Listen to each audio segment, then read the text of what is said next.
Hey, podcast listener, even if you are alone in your entrepreneurial pursuit, know that today, right now in your earbuds, you are joined by thousands of entrepreneurs all around the globe seeking to do the same thing you are. If you want to know more about this program or this podcast, or want to get barraged by a lot of annoying pop-ups, check out our website, lifestylebusinesspodcast.com. Yeah, buddy! Welcome to the Lifestyle Business Podcast, where we believe building a business is the ideal way to create more freedom and more opportunity for you, your family, and those around you.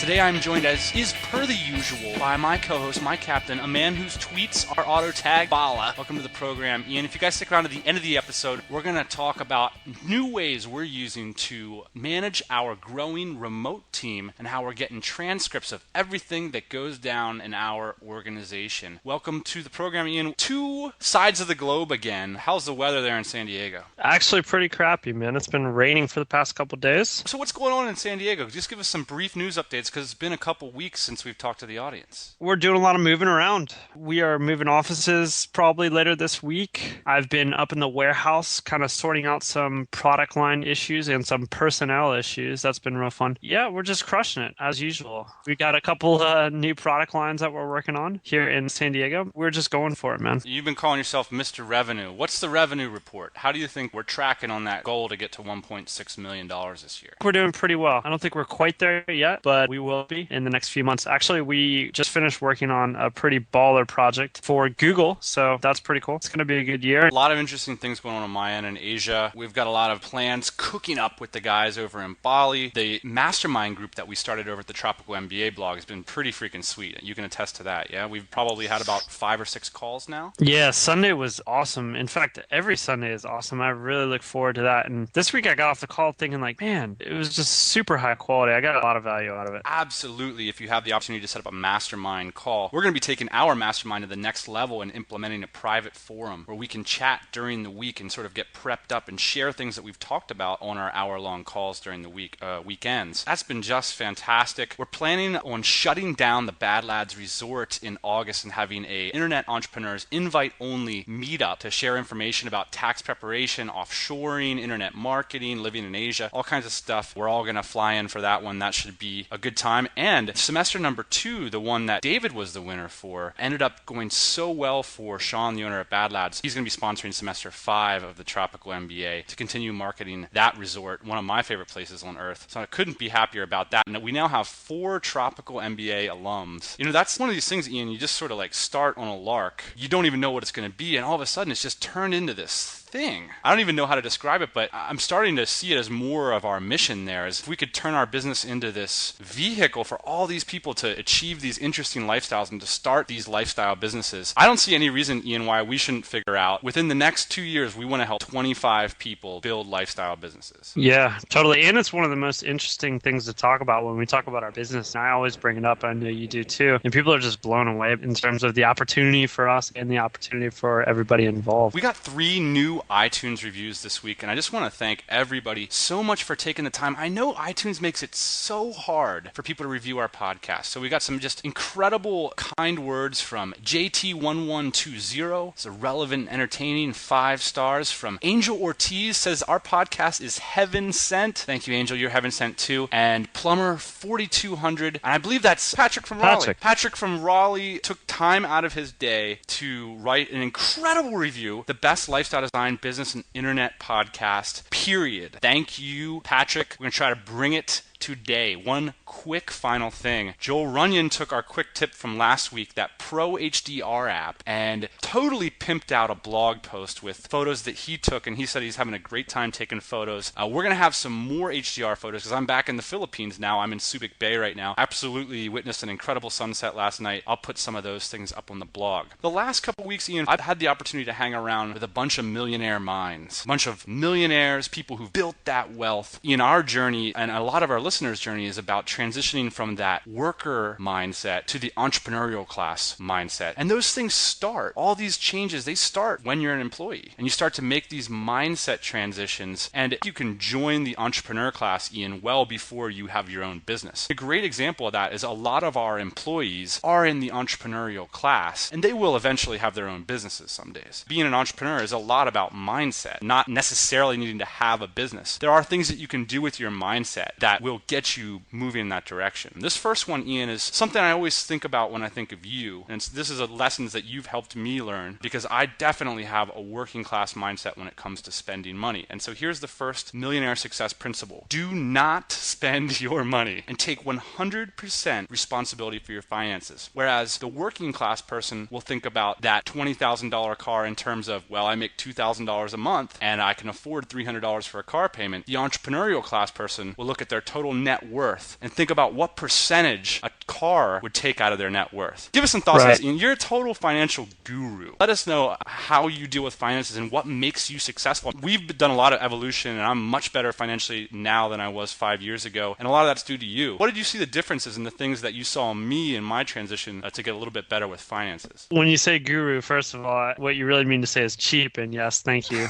I'll take that. Yes, I am very cheap. But one of the reasons I'm cheap, I guess you could also say a nicer word might be frugal, is because it matters so much, because it's so hard to make it and it's so easy to spend it. What I see a lot of is recreational spending on the weekends. People just spending.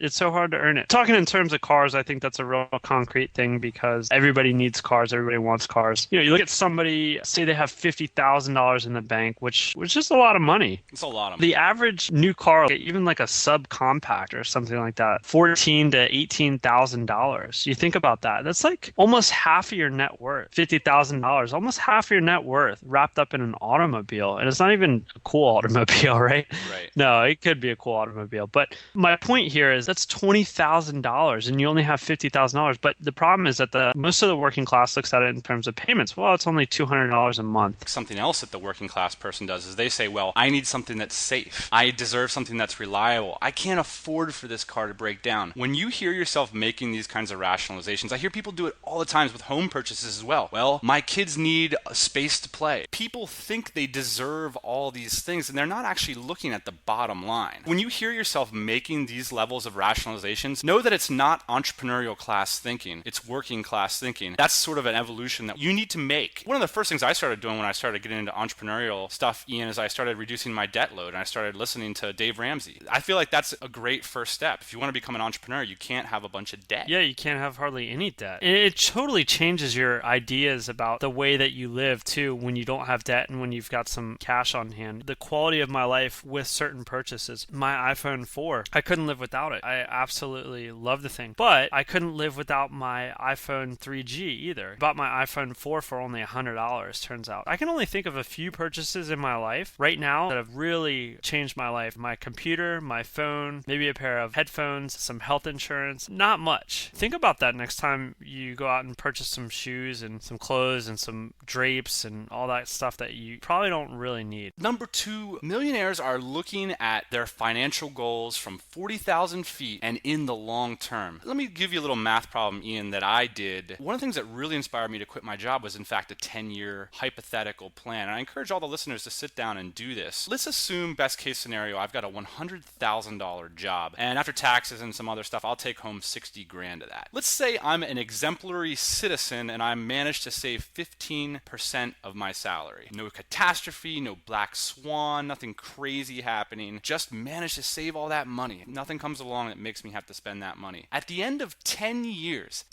in a consistent job, all things best case, 100 grand a year, which is nothing to sneeze at, I'd have 85 grand in the bank. Now, someone can test the math on that, but thereabouts. The point is you want to ask yourself if that trade is worth it to you. That's the millionaire mindset. You look at that and say, am I going to work 10 years for $85,000? The working class person says, I pull in 85 grand a year. Whereas the entrepreneurial person looks at that equation and say, no, I'm going to have to work 10 years at $100,000 a year and no emergencies and no frivolous vacations or family members getting in the way. All things being equal, then you've made 85 grand. This is really important. It's incredible how people don't evaluate sort of these long-term financial goals. And what it does is it makes the prospect of long-term employment much less appealing when you sort of look at it from this thing. And it can get you more inspired to take the plunge into entrepreneurship. Yeah, that's a really good point. 85 grand can buy a lot, but it definitely can't buy a house in most places in the United States. All right, Ian, the next success trait. Making money from businesses is easier than making money from money. And this is interesting because what happens with a lot of working class people is that they'll save up a nut, say 5 to 10 grand, and then they'll put it in the stock market because everyone's teaching them that investing is really the way to go, right? And one thing that I'm learning from talking to people that have made their money and they've made tons and tons of money and they've got tons of money in the markets and everything is that investing in a marketplace is so much trickier than actually investing it in companies that you have insider knowledge of, which is the companies that you run, the companies that you sit on the board of, the companies that you're an angel investor for. The general principle is making money from a business is much easier than making money from making money. And there's a lot of backup for this out on the internet. Mark Cuban is a notable example that says, hey buddy, if you can go out and make money in the stock market, you're a better man than I, but I won't touch the thing. What do you think about this, Ian? Have you ever invested in the stock market or mutual funds or anything like that? I never have, and it's simply because I don't have the information advantage. If I was going to invest in the stock market, I would treat it as gambling, and I don't really gamble, so I'm just not into it. There are ways to have somewhat of an information advantage. I just don't have time to do it, and I don't think the returns are very attractive, and I would rather invest in myself or something that I trust, or someone that I trust, or like you said, a business, just because I feel much more comfortable with that. In general, the working classes have an over-trust in this idea of investing in the stock market. Now, after I've become an entrepreneur, and I'm so uncertain about investing money in our business, Ian, we'll sit there on the brink of a $15,000 investment that's maybe even measured over the course of a bunch of months, and we'll just go back and forth on it for hours. I'm so uncertain in a business that I know everything about. To come from that situation, then to look at the confidence that some of my friends have when they're just tossing money into their E-Trade account or whatever, it almost seems ridiculous at this point in my entrepreneurial career. Like, how could you possibly know what's going to happen with these companies? I've read a bunch of books on investing and all this stuff. I've lost some money doing it. It makes sense to me now that somebody like Mark Cuban and our multimillionaire friends would say, hey, just don't bother. Go out and do something that's valuable to people that you can communicate with, deliver them value, and that's how you're going to make money. Next success trait, have no fear of confrontation. This is an interesting one, Ian. What is it about a person that is fearlessness? The new Robert Greene book. He's the guy who wrote 48 Laws of Power. Great book for business people. He wrote this book with 50 Cent. He thinks 50 Cent is an interesting case study because of his fearlessness. And I see this a lot with multimillionaires. They're fearless about walking into a group of people and introducing themselves. They're fearless about firing somebody when they're not performing. They're fearless about this stuff. It's not something that you just come out of the womb with necessarily. I think it's something that you have to be driven to achieve. How fearless do you think you are? You're a pretty fearless guy. Where does that come from? Were you always like that? What are the things that you think people could do to cultivate a sense of fearlessness? I think that you have some of the same traits. A lot of it has to do with not really giving an S. Knowing that it's going to work out one way or another in terms of your vision. I really trust my vision. I trust your vision, and I think that it's going to work out. So that's where this having no fear comes from. I don't really think it's cockiness, maybe a little bit of confidence in the vision. So the no fear and confrontation, if you know what you want, you're not afraid to go get it. And I think most of these guys out there know what they want, and they've got a really clear vision for it. Yeah, knowing what you want is so critical. Sometimes people,